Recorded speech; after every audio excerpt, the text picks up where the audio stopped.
पोलिसांवरील हल्ल्याच्या घटना अजूनही सुरूच आहेत। कल्याण आणि पिंपरी चिंचवडमध्ये पुन्हा एकदा पोलिसांवर हल्ला झालाय। कल्याणजवळ आंबिवलीच्या जवळच्या मोहनेमध्ये पोलीस हवालदार असलेल्या उत्तम अडसूळ यांच्यावर हल्ला करण्यात आलाय। तर नाकाबंदी दरम्यान ट्रिपल सीट जाणाऱ्या बाईकस्वारांनी पोलिसाच्या अंगावर दुचाकी घातल्याची घटना ही पिंपरी चिंचवडमध्ये घडली।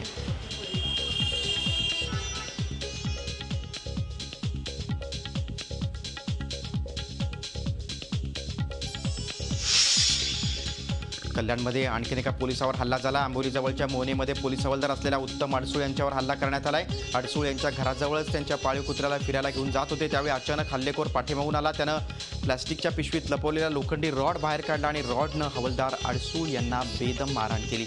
या हल्ल्यात हवालदार अडसूळ गंभीर जखमी झाले। त्यानंतर हल्लेखोरांना तिथनं पळ काढला। या प्रकरणी आता खडकपाडा पोलिसांनी सचिन शेडगे नावाच्या तरुणावर गुन्हा दाखल केलाय। या संदर्भात पोलीस ठाण्यात विचारला असता अदखलपात्र गुन्हा आहे, आरोपी पकडला जाईल असं उत्तर देण्यात आलं।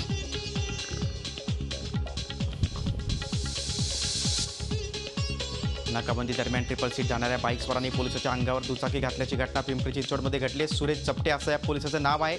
या घटनेत ते गंभीर जखमी झालेत। रविवारी संध्याकाळी 7च्या सुमारास मोशी टोल नाका इथे पोलिसांनी नाकाबंदी सुरू केली होती। त्यावेळी ट्रिपल सीट पुण्याकडे जाणाऱ्यांना चपटेंनी थांबण्याचा इशारा केला, मात्र यावेळी थांबण्याऐवजी आरोपींनी चपटे यांच्या अंगावरच बाईक घातली। झी 24 तास रहा एक पाऊल पुढे।